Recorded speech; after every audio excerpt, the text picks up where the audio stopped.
What is going on, ladies and gentlemen? Welcome back to I want to say, one of the best professional wrestling podcasts out there right now. It is the Wrestling Hour. It has returned. It is Dave Sturchio alongside, of course, I can't do anything about myself anymore these days. It is Josh Shernoff, my consigliere, my pal, my buddy. Hello, everybody. I digress with the idea that he is a self-proclaimed manager of the decade.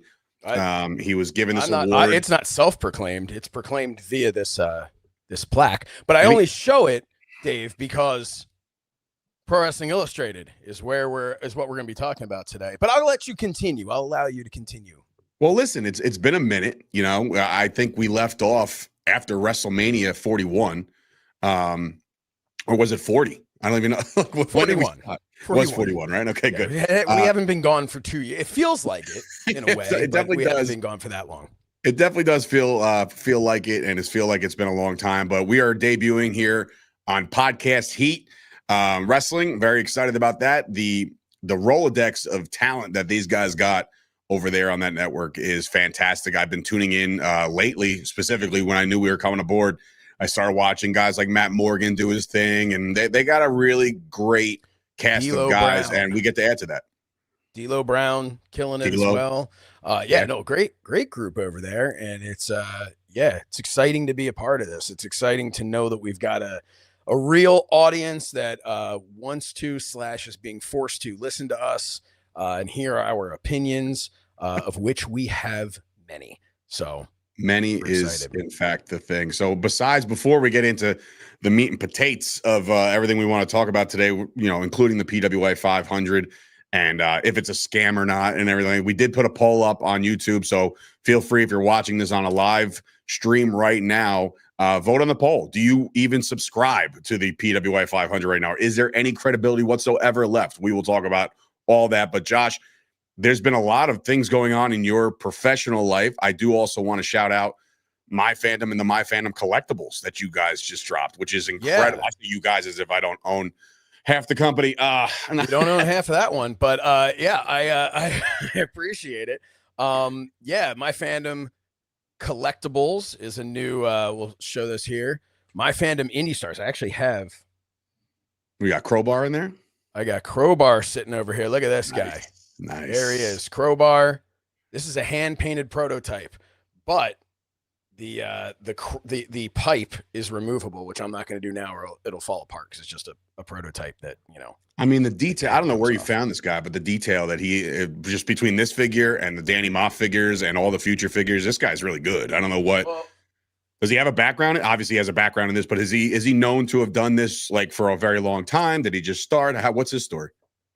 So he's been doing this not as long as you would think. I don't remember the exact amount of time, but it's I should know what his thing is. Elite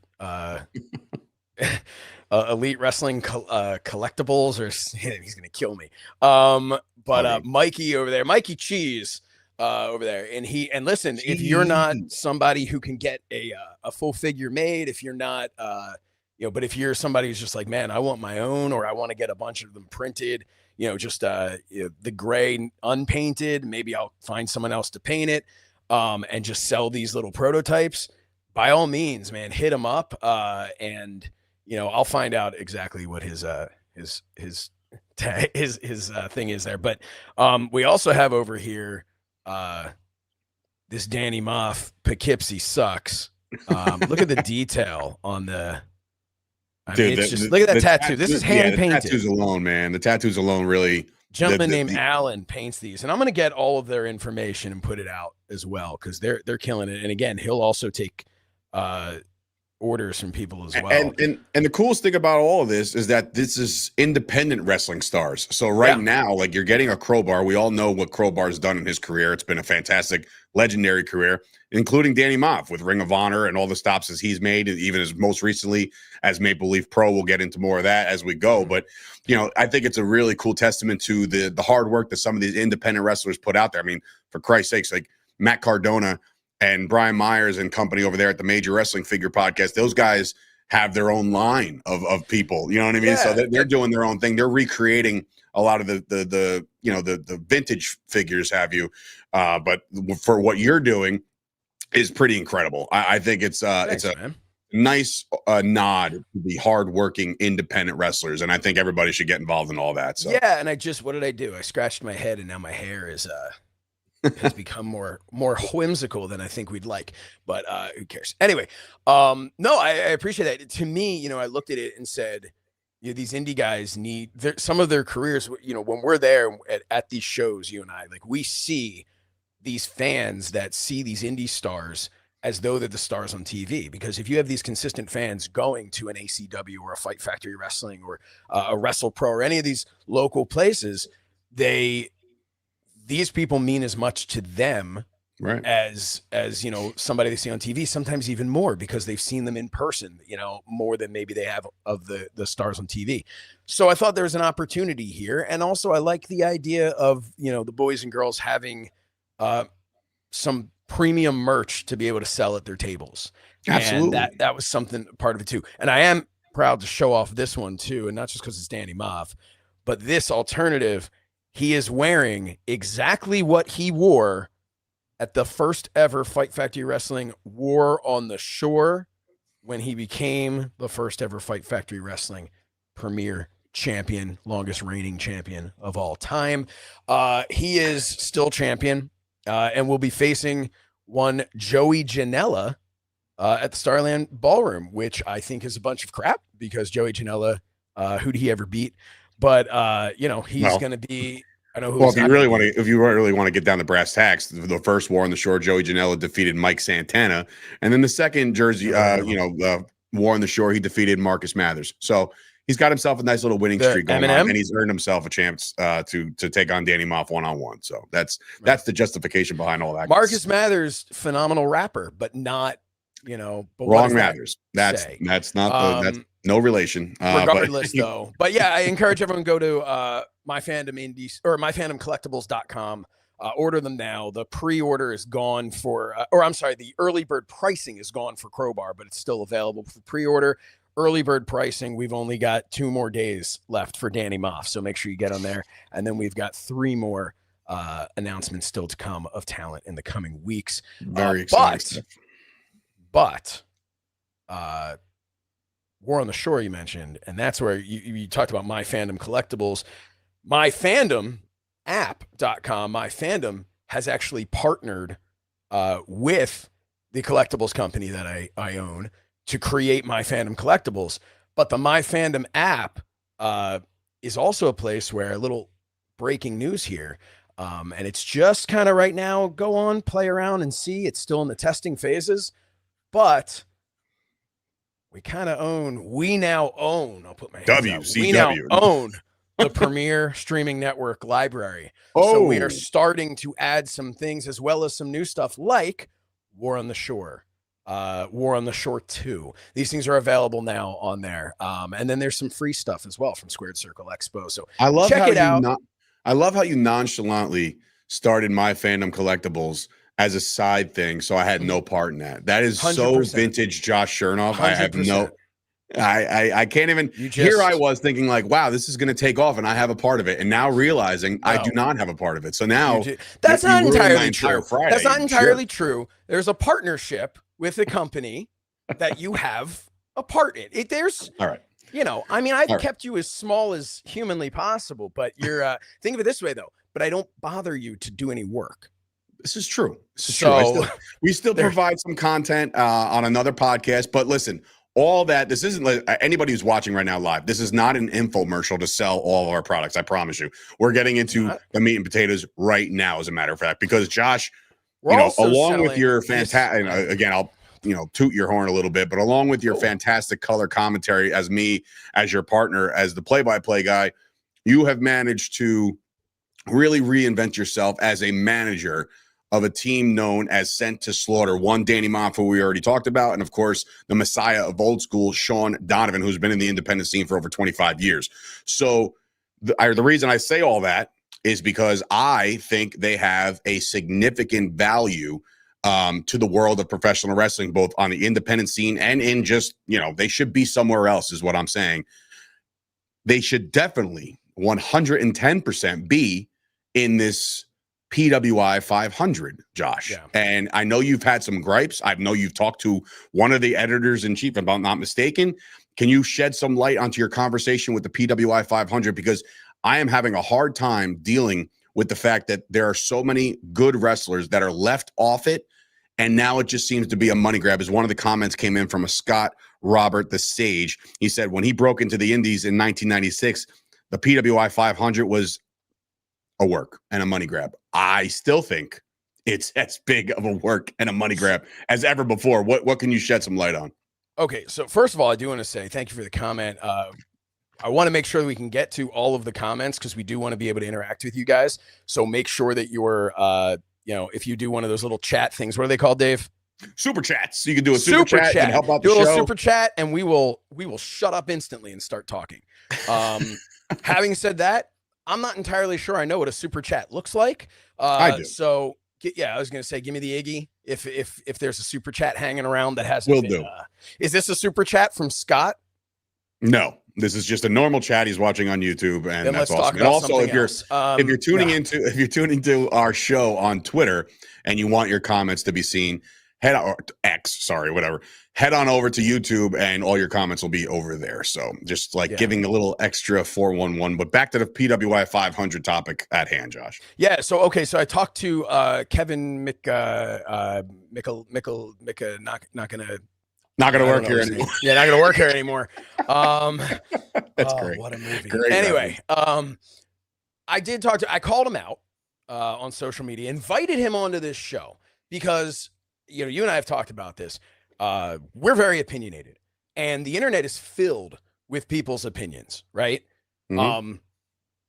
But it is also a cesspool where people feel very comfortable to hide behind their keyboard and not actually go face to face or confront anybody. You and I are not like that. So to me, I looked at it and said, I can tell him I think this is stupid. I think this is wrong. I think he did the wrong thing. This was bad. But I also want to be able to give him the platform to say to me, this is why I'm right. And let us air our grievances with each other, have these opinions, and then the people watching can decide their own opinion based on that, right? So that's what we wanted to do. Unfortunately, the schedules weren't going to match up, but to his credit, he reached out to me privately. We did have a nice conversation. I did confront him with all of my questions. And I think he had, so I walked away from it with some of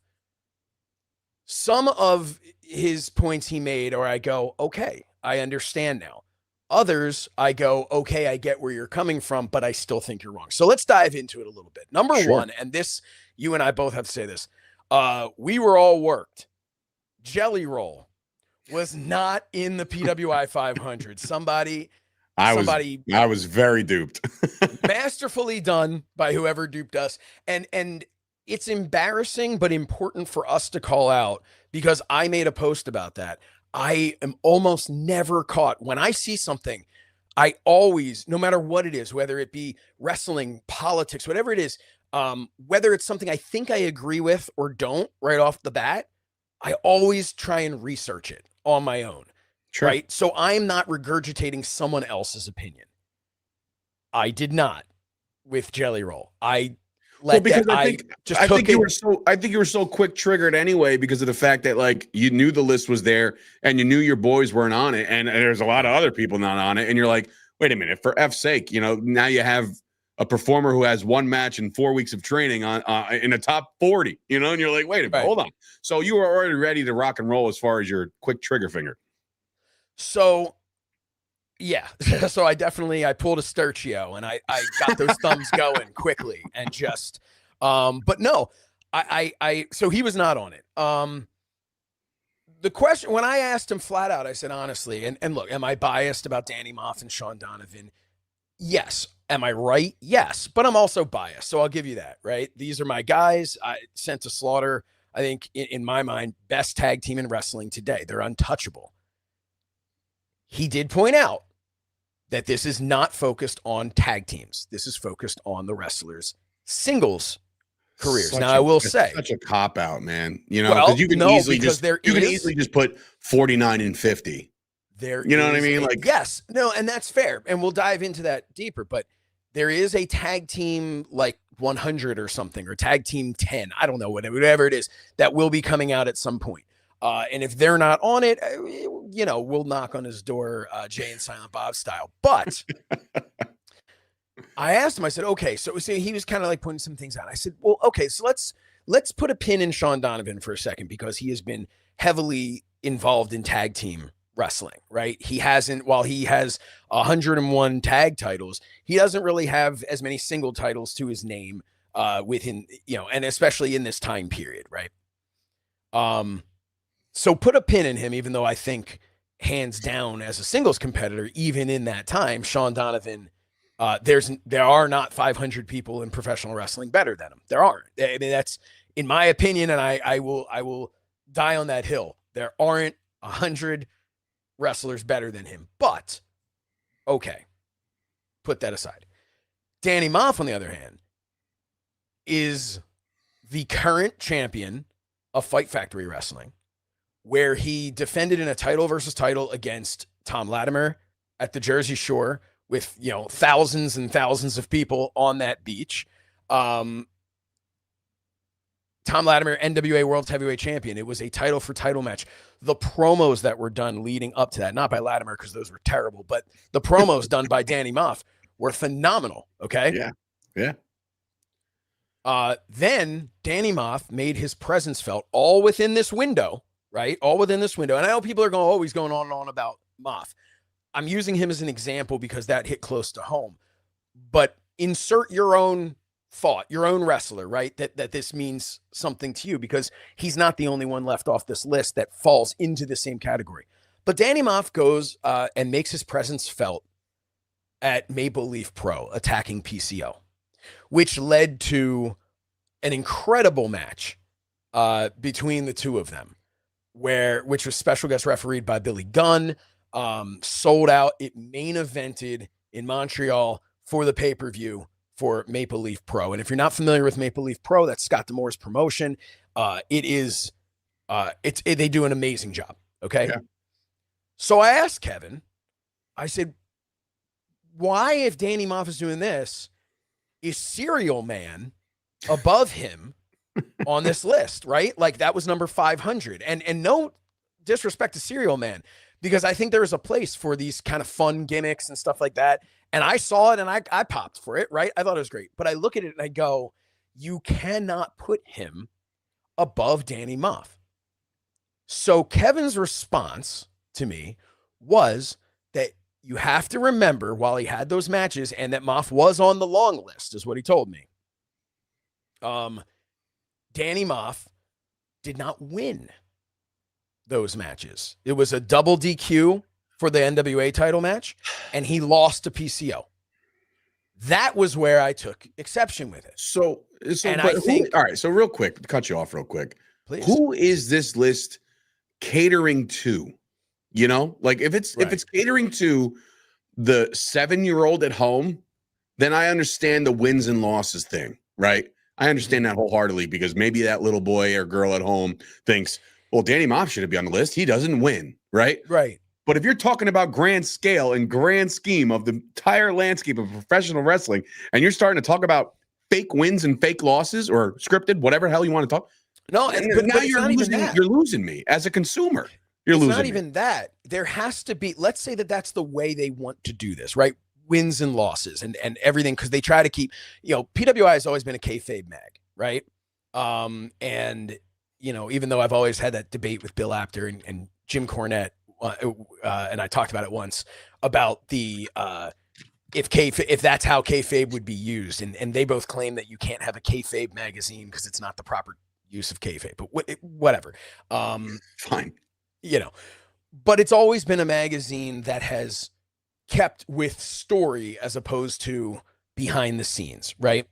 It was filled back in the After Mags days. It was filled with stories where they just completely made stuff up, you know, just made their own little storylines and stuff within there. But let's say wins and losses factor in and do matter. Here's where I have an issue with it, though. In any sport, let me ask you something, Dave. You are a diehard football fan, right? Sure. I love football. I love my Eagles.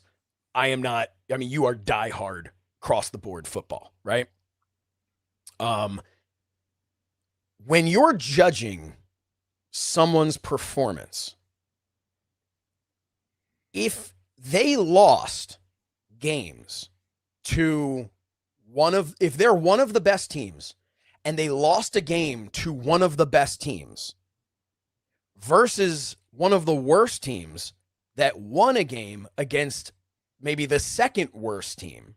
And I'm not talking about their wins and losses as far as how they get to the playoffs and stuff like that. But I'm talking about if you're judging the players, if you're judging the team, isn't there something to be said for the team that lost to, and I'm asking genuinely, like, isn't there something to be said for the second best team in the league that lost to the first best team?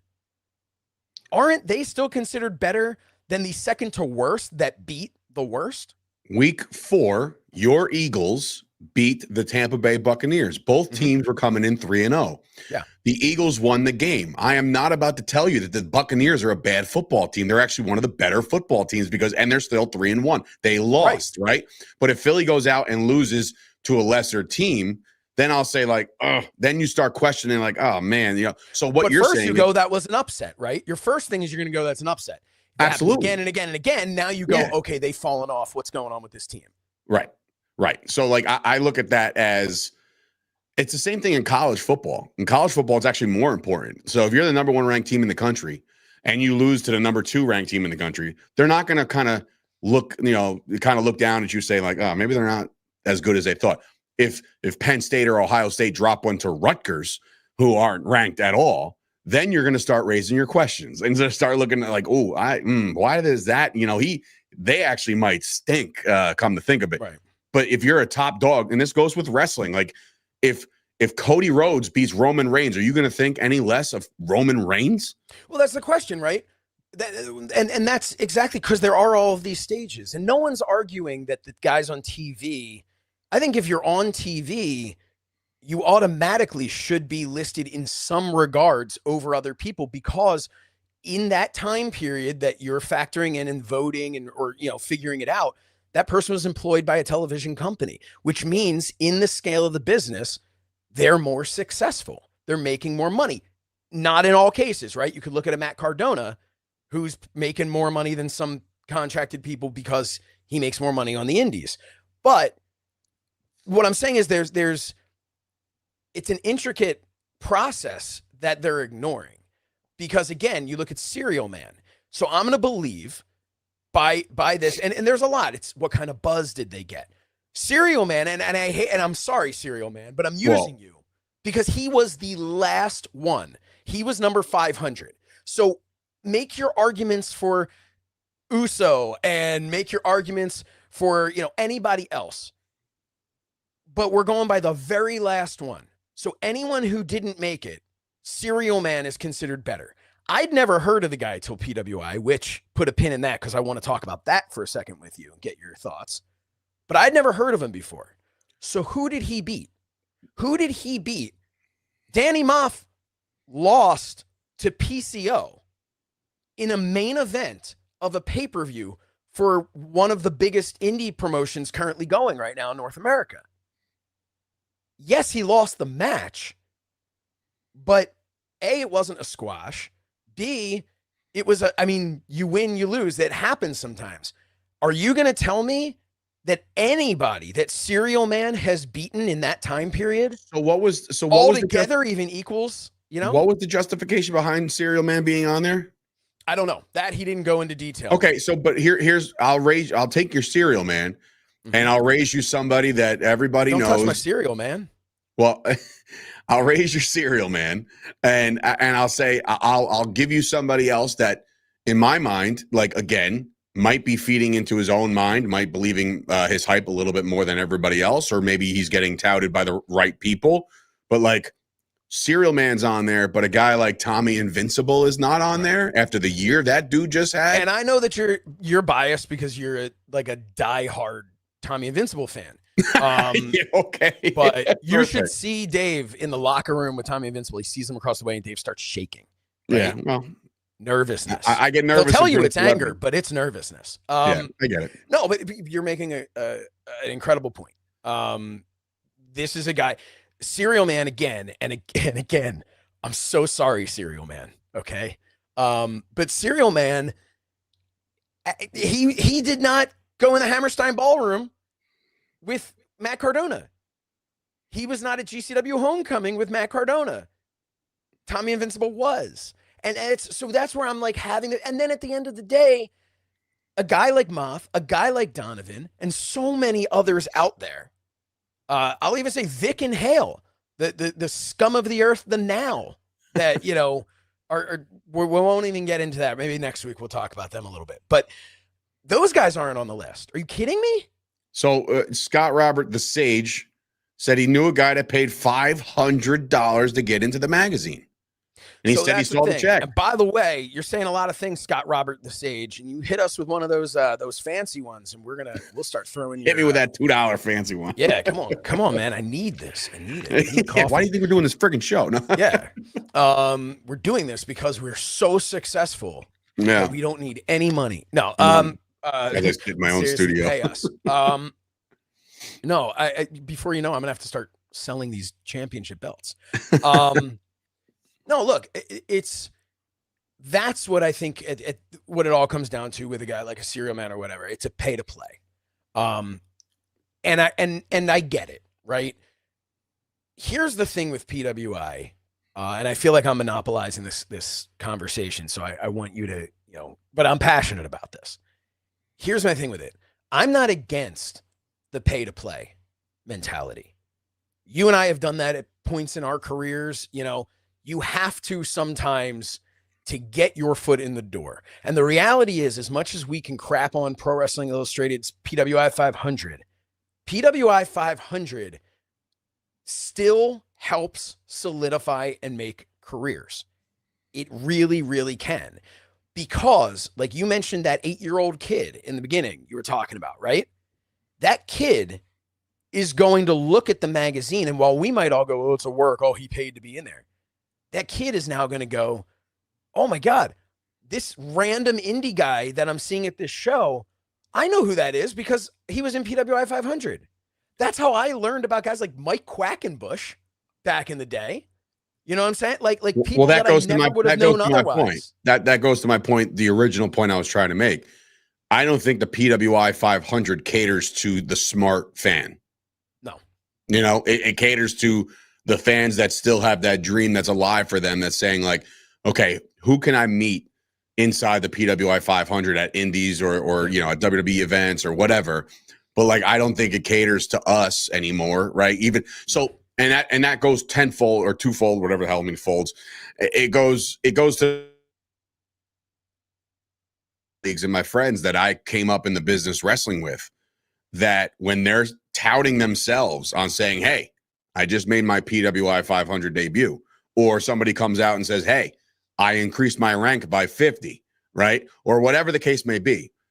I'm not about to crap all over those guys, because to them, maybe they still are that little kid inside of them and said, you know what? When I was a kid, I read this magazine and my goal was to one day be in this magazine. So now they're living out a dream. So I'm not going to crap on that at all. I think that's awesome.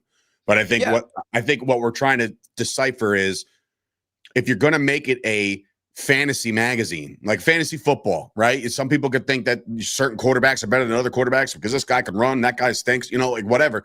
When you're looking at this is a fantasy magazine because there's no realistic elements to this thing. It's got wins and losses in predetermined matches, right? So like right off the rip, get rid of your wins and losses. What I think they should do, and again, this goes to time and effort really for the people behind the scenes of Pro Wrestling Illustrated, is have a top 250 televised wrestlers, top 250 indie wrestlers, top 50 managers, top 50 commentators. Break it all down. So at least when you're on there, you could say like, hey, listen, I'm not on the TV one, but I'm on the indie one, right? And one day I'm going to be on the TV one, right? So there's levels to this crap. So like, change the format a little bit to cater to the smart fan, because that's who's going to buy the magazine. Right now, I don't even know how much this magazine costs, to be honest with you. I don't subscribe, and I'm not that dude. But and for the record, neither do 88% of the people, according to the poll that is still up there. That is insane. 88% said no, they do not still read PWI 500. 12% said yes. And I remember walking through your local Rite Aid or Walgreens and going to the magazine section and seeing it when I was a kid. And that was cool. And to see who the best wrestler in the world was, right? And that's when I took it serious. But I think if you're going to try to cater to a larger scaled audience, of saying 88% of our voters right now are saying, no, this ain't for me, that means more than likely it's not a relevant thing anymore, right? So like, make it relevant again. You could do that. Make PWI 500 relevant again. There's my new catchphrase. Because that's the only way you can do it. That's the only way you can do it. Because if you keep going the same structure, you're going to have the same complaints every single year. This guy's not on it. Why is this guy on it? Why is this guy on it? Like, you're going to have these age-old debates, when if they just change the structure, you could say like, Moff came in at 225 this year, and next year he comes in at 198. Look at all the spots Moff moved up because of what he's doing in his independent career, is what I'm saying. I think that's the way to do it. I agree with you. And I feel like PWI, I don't want to say they have a responsibility, but in a sense they do, because of what their position is within this industry, that they are still the most respected magazine. Even by the people who don't respect any of the magazines, they're the most respected, right? Mm-hmm. And I feel like there's a responsibility that comes with that, because everybody does want to have that voting, right? They want to say who's going to be the number one, who's going to be. And I look at that, and I think, if you really structure this in a way that people can go, okay, I understand it. And in fairness, they do put on their website and they do put on social media, hey, here's our criteria for it or whatever. And they do say that paying money is not to get a spot. Paying money is to get looked at, which again, I don't altogether, right. I mean, that's, we can think about, but I don't altogether disagree with that, because let's say I've got a friend, a friend of mine for decades now, Dave Sagan. Okay. He told me about this guy. Dave wrestles in Texas, Metroplex Pro Wrestling. He is their champion right now. What Dave is doing, Dave is not in the PWI 500. What Dave is doing in that promotion in Texas, which I know is not setting the world on fire, that promotion. But I mean, next to Sent to Slaughter and myself, I don't know that I've seen anybody on the indies getting the heat that him and House Sagan, that's his group, are getting. The quality of the promos that they're putting out, whether it's what they're saying, whether it's the editing process, whatever it is, are second to none of what's going on in the indies. They're doing it all themselves, not the promotion. They're doing it themselves, getting themselves over. And they are over in their promotion. As wide as their promotion reaches, which is not very wide at all, they have gotten over in their role in that promotion. So, and everything's bigger in Texas, to be honest with you. So the reason I bring Dave Sagan up is because I'd say probably anyone who's watching this right now has never heard his name before. Correct. But what he's doing is, in my opinion, better than 99% of what's out there on the indies of people that you have heard before. So I look at that and say, if Dave Sagan is sitting there banging his head against the wall going, why isn't anyone noticing me? And all he has to do is pay a fee to PWI for them to dig deeper into his career and start looking into him. I don't necessarily disagree with that opportunity to say, because Dave Sagan is a guy who should be able to turn around and go, I was number 460, right? On the PWI 500. Look at what I'm doing here. Because he has the wins. He is winning, right? So I look at that and go, why? Like, that's not a bad thing. If that is a whole nother that's a whole nother definition of paying your dues, though. You know what I mean? But Like, at the same, this is literally paying your dues. But it's paying your dues to be seen. It's paying to be seen. Fair. When you want people, look, you have Fight Factory Wrestling, right? Putting on these awesome shows. And you can look at another indie like a GCW. GCW's audience significantly bigger than Fight Factory Wrestling. Does that mean their show's better? Maybe, maybe not, right? That's for the fan to decide. But the show, I'd stand them up against any other indie show that's out there. Specifically, the one coming up, Starland, is going to be awesome.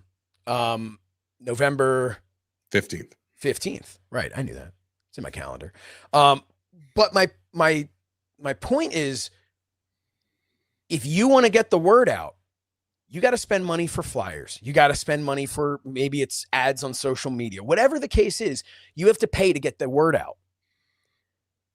Is that any different? Because as an indie wrestler, it's not like let's say I'm an indie wrestler. I'm lacing up my boots. And I'm going to go, you know what? I'm going to print some flyers and hang them up around town so people know who I am. I guess you could, but the thing, like, I'm going to put an ad out on Facebook. Have you seen this wrestler?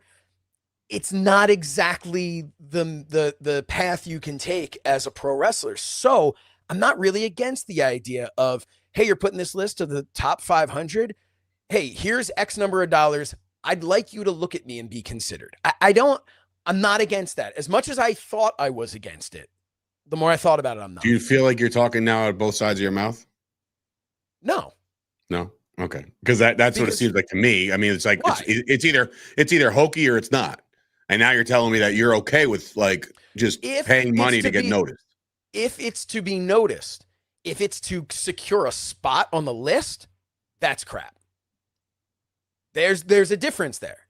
If it's to say, he paid, okay, yeah, we got to put him on, let's put him in the low 400s. He paid a decent amount of money, right? That's I don't agree with that. I don't care for that at all. But if these guys are making a list, you can't expect realistically even 500 people, even just 500. Who knows of 500 wrestlers? You and I are in the business. I don't know 500 wrestlers. So no, probably not. If I sat down and started writing stuff down, probably not. But we could get into the 300s, I bet. Between the indies and TV we should come up with our own magazine going forward and just call it like the My Fandom 501 or something like that, where it's just like, and you can even be a partner in that. Awesome. See, I knew I could get back involved. So. You are involved. You're involved with this one right here, Fight Factory Wrestling. Yeah.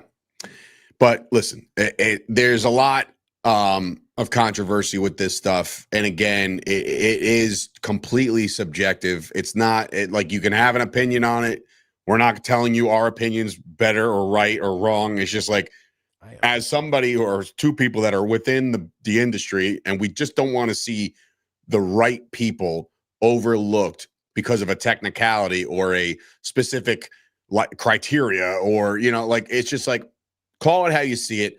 There's not 500 wrestlers better than Moff. There's not 500 wrestlers better than Donovan. There's not 500 wrestlers better than, I don't know, LSG. There's not 500 wrestlers better. There's a million wrestlers. That's like me saying like a top five, like every great movie that I really, really like, I'm like, oh man, that movie's in my top five. Yeah. Well, there's only 5, right? There's only 5 spots for top 5 movies, but I got about 50 top 5 movies. You know what I'm saying? So like, it really is, it depends on how you look at it, where you're coming from. When, like, if you're a super fanboy and you this is your Bible, then rock on and take it seriously. But if you're a worker in the on the industry, if you're in it, congratulations for making it.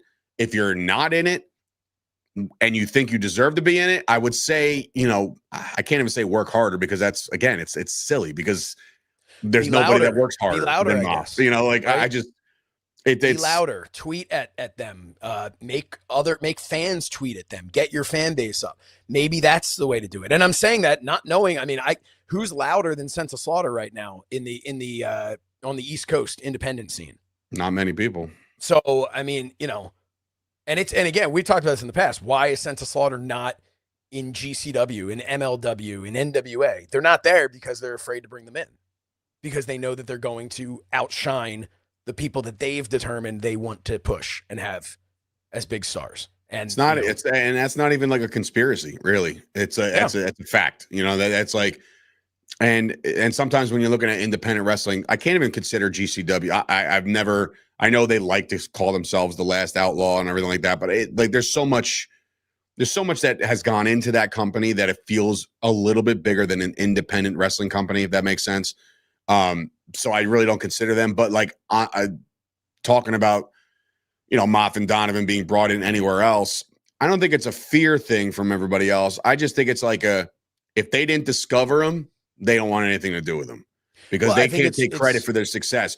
Moff and Donovan have made their own way. Nobody's put them on the map. They put themselves on the map. You know what I mean? Like we can give, as promoters, we can give Moff and Donovan all the greatest matches of all time. I've given Moff and Donovan singles matches within my company, right? To this point, right? But like if you go to a Wrestle Pro or you go to an ACW, they know their value and they know what they bring. If you ask a lower budget independent company and they're looking for the next star, like they're going to try to build that from within. They're not going to take two guys that are over 40. It's just in my mind, that's just how they look at it. Like, oh, I can't create these guys. So it's how they look at it. But it's the same as when I wrestled for OVW and WWE came down and said, if you're not Matt Sydal or 6 feet tall, we're not hiring. Well, I can think of a few talented wrestlers out there under 6 feet tall. I can also think of a lot of them that claim to be 6'1" that are under 6 feet tall. So, Casey Navarro.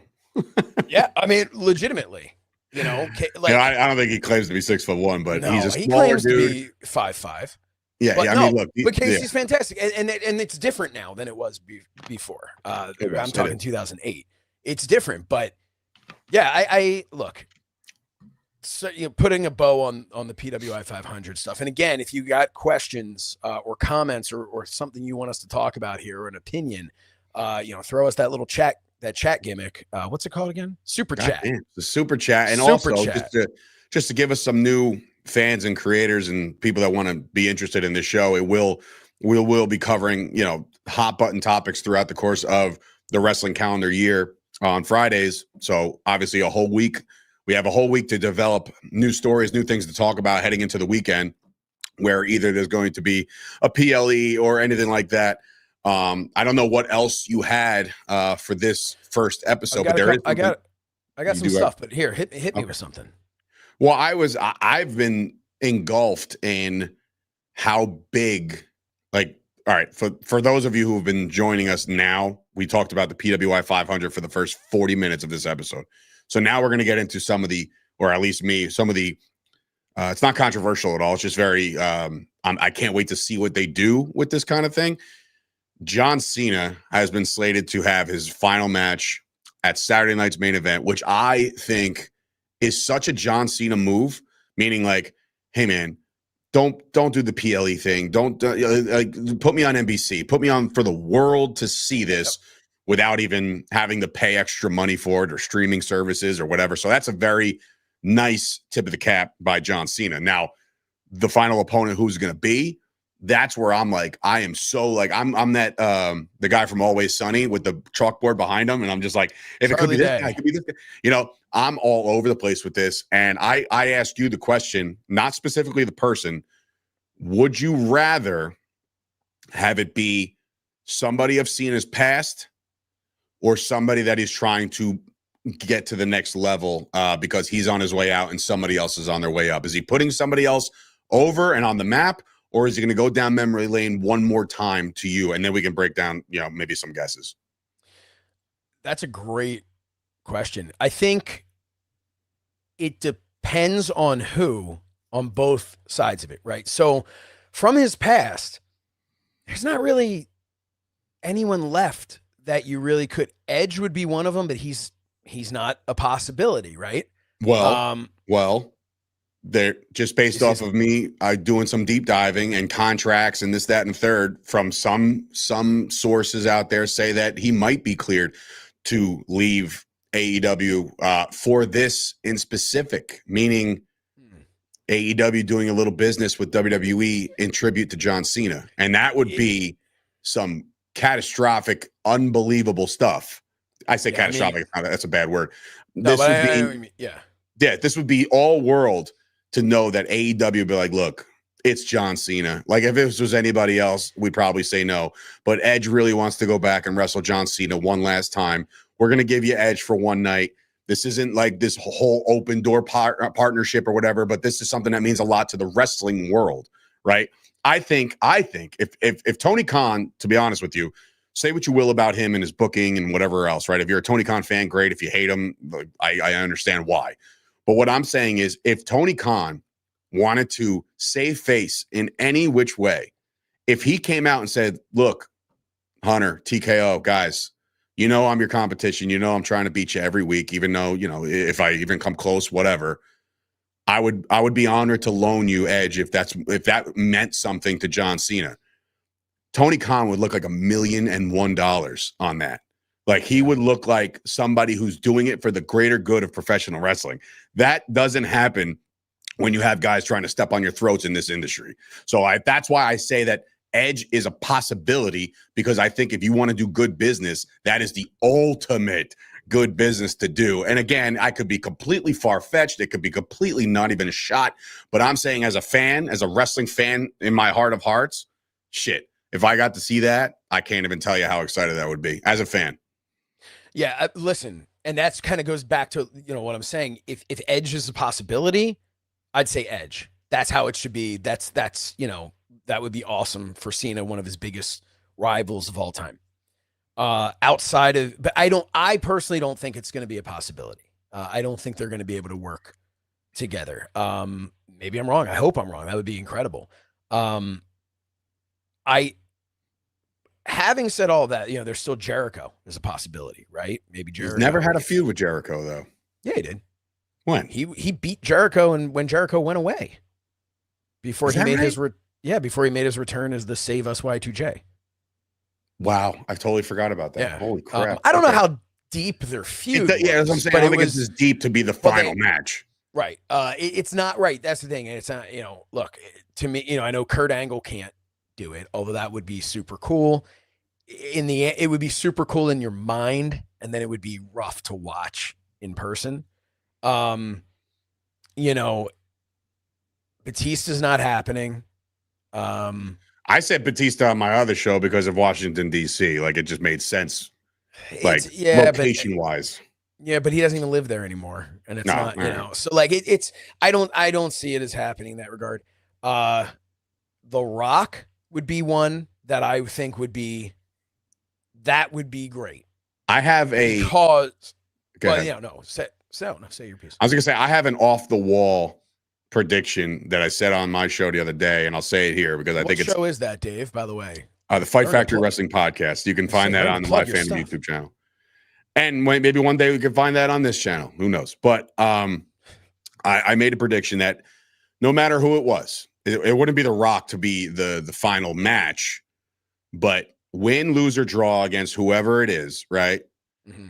He's celebrating. Remember all this stuff that's been happening with the Brock Lesnar stuff. He comes out at the end of SummerSlam, the whole world goes ablaze, right? Like, oh my God, it's Brock. What if at the end of the John Cena final match, he's done. It's over. He's saying his goodbyes. The Rock's music hits, right? And John Cena does the, you know, like, oh no, like what's going to happen? Right. Rock comes out and everybody thinks that he's going to congratulate him and say, like, good career, great job, like whatever. What if The Rock says, hey, I don't know if you forgot, but I have your soul, my friend. You retire when The Rock says you retire, and I'll see your ass at WrestleMania 42. I'd love it. No, I'm getting ready. Right? That's the kind of shit that you write, and that it makes people go. I love it. God. To me, that would be an awesome way to go to extend it. I always thought it was weird that he was going to leave in December, right? Right. No big pay-per-views in December, right. Like nothing. It's WrestleMania should be it for him. But again, fine. But I think that could be worthwhile for sure. As far as making young talent, I'd love to see that. I don't know who. The only one I could think of would be Braun Breaker. That's the only one that I look at and maybe I'm not thinking of someone else, but it's the only one I look at where I go, if Braun Breaker ends up being, and this is imagining The Rock is not available, this stuff like that. If Braun Breaker, if we're talking about passing the torch on to somebody by giving them the ability to say, I ended John Cena's career, I beat him in his last match, I did, Braun Breaker would be a perfect one because he's going to be a massive babyface one day. He's going to continue to be a massive heel. He'll probably go back to being a heel. Braun Breaker is the future.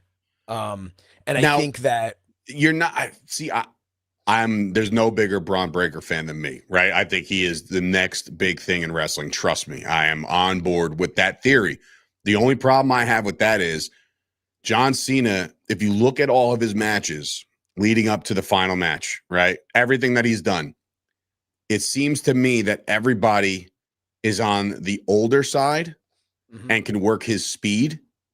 I feel like a Braun Breaker John Cena match will be a clash of completely different, I don't want to say styles because it's wrestling, but like a completely different skill level where it would dumb down Braun Breaker. How many times can Braun Breaker spear John Cena without actually hurting him? You know what I'm saying? Like, I think that it has to be somebody his speed and somebody that can work a slow paced match like a Cody, like a Rock, like a, Brock Lesnar. Those types of matches that we've already seen, they work and they cater to him. So what I'm thinking is, what about, there's been somebody that's been off TV for a long time now, since SummerSlam. What about Gunther? Oh, somebody who can work his speed, can do the shot for shot thing, can submit, can hit hard, but no, they're not going to be flying off the top ropes or anything like that. That's John Cena's speed. So here's and this is where it gets tricky. I kind of love that. I think that if there was someone to do, I actually think Gunther would end up being overall from promos, from story and everything would be even better than Braun Breaker. But, and maybe it doesn't matter, I'm saying anything we talked about, obviously Edge is a shot in the dark. The Rock is, after the fact. And that's huge. That's big box office stuff. I do wonder, though, Gunther and John Cena, does anyone really care? But then I also wonder, does anyone need to care? Because you're tuning in already because it's John Cena's last match. So does it matter the what's on the marquee? And because on the marquee is John Cena's last match, right? And it doesn't matter who the he's promos leading up to it, you are going to utterly despise Gunther. Yeah. Right. Oh, he's saying, I'm going to end you. You're not only going to retire, but now you're not going to be able to walk going forward. Like, you thought you're going to have a Hollywood career after this? No. I'm ending all that too. Right. And like, he can really heal this up. And I really think that they have a great, they can butt Styles and make it good. Right. Even the coming up match with AJ Styles and John Cena. Right. Mm-hmm. I think it's going to be difficult for AJ's older, so he's slowed down obviously a very significant amount. So I know he can work whatever style, and that kind of makes sense. But if you go younger and you go like one of the biggest athletes in the company in Braun Breaker, I feel like we're all going to be waiting for I don't like saying botch, but like a couple spots where we're like, oh, like that doesn't, doesn't mesh. But yeah, I thought of Gunther a couple nights ago where I was like, ooh, we haven't seen him since he got pretty much embarrassed by CM Punk. You might be onto something with Gunther. Because I think the company is ready to strap the rocket right back to him, right? I mean, oh yeah. What about Joe Hendry, former guest of our show here? I'm feeling the same way as the face you're making. I think I want to say it was Mark Henry and his great ideas. Was suggesting Joe Hendry. But and if it wasn't him, I'm sure he has plenty of other ideas to talk about. But Joe Hendry, I don't think, first of all, I think he's got a future for sure, but I also think that his star right now of the big, oh my God, say his name, it's hit its limit. I think he's getting to the point now where he's going to need to learn a new hold, so to speak. He's going to need to do something. And that's not a discredit, but it's not to discredit his talent or his skill. No, not at all. It's basically just saying, like, this is wrestling. This is what happens. You have to evolve. There's only so many times you can do a gimmick and get as big. Yeah, he can't stay as that gimmick and get as big as he actually can get, in my opinion. Right. What about the Miz? If Miz had a brighter future in ring, I'd say yes. But I was kind of thinking Miz is like this modern guy who is also old school at this point, right? He's been there for decades. So I don't know. There's nobody. I don't think if you look at the roster up and down right now and you rank them, Miz is in the top 3 of guys who probably deserve that spot, right? Who's been there and done that and, main evented WrestleMania and did all this fun shit with him. But yeah, I don't know if that moves the needle. And again, everybody's going to tune in regardless because of what it is, right? But I just, I don't see it that way. I don't know. Like, again, I love the Miz. I love his work, but you're not going to get me to be like, dude, Miz Cena, exactly. It's just not. It's not one of those things. Not for me. With only a couple minutes left here, look, the Wrestling Hour, for those who are tuning in for the first time, and I'm actually really pleased to see that things have increased as a viewership live here, which is awesome. And please join us every Friday. We're excited to be on Podcast Heat. But as we with the Wrestling Hour, we do try and keep to an hour. We're not going to be to an hour to the second because I can't stop talking. But what I do want to, as we wind down though, because we've got plenty more weeks to talk about John Cena and see how that unfolds. But I do want to talk about somebody who you can't see anymore on WWE TV, but he's back in AEW, and that's Andrade. Andrade, from the rumor and innuendo that we're hearing, Andrade failed some drug tests and ghosted WWE, which to me is a dude who wanted to leave. And it was just like a ghost, a ghost. That's what I was going for. But I wonder. I wonder though if Andrade, this is it, man. This is your last chance. And I get he didn't want to be in WWE. He wasn't happy with how he's being used and all kinds of issues. And, listen, it's not for us to say you did right or you did wrong. This is his career. Do what you want. But, I mean, he went in I want to say 3 or 4 year period, WWE, AEW, WWE, AEW. And the best part is that man manages to figure out how to not have a 90-day no-compete clause. Because or he's just violating them every time. Maybe, but he just manages to pop in, and you want to talk a month later he's on a different show. Honestly, man, and again, certain wrestlers forever just will never do it for me. He's one of them. I'll never get the appeal. Agreed. I've never gotten the appeal. Again, he's a fantastic performer. He is a all-world wrestler. But when it comes to I want to tune in to one of the major shows, no, he's not the guy. Forward. He's not even on my top 50 to look for to watch. No, he's a fast forward for sure. Yeah, I'm going to fast forward because I don't. So therefore, Triple H and company were like, dude, we gave you a shot. You keep screwing this up. You want to go play with your powder down south? Go nuts. You know what I mean? We don't need it anymore. So. Yeah, I don't know. And then he joins the Don Callis family all of a sudden. It's like, dude, all right. He can put that powder on his hands, and he goes and he's doing the deadlifts and stuff with it, and it's great. You know? Sure. And to your point, it is a strong man type of thing that he does, when he's like that. But I look at it and I go, okay, so he's back in AEW, and I hope that they use him because he does fit better there. In that fan base is more into that style. They're not as concerned with the character development in that regard. And a future week, we're going to have to talk all about AEW and where they're at and how they've gotten better than they were a few months back, but how they also, 6th anniversary of, which isn't completely accurate. Sometimes they run in mud. Can I ask you a question real quick? Sure. As we wrap up, yeah. This drives me insane. They just had their 6th anniversary show, right? Of Dynamite. Sure. From Dynamite? Yeah. And it was Dynamite's 6th anniversary. And I might out myself as not being able to do math right now. But they debuted in October of 2019. I was there. That's 6. No. 2020 would be their 1-year anniversary.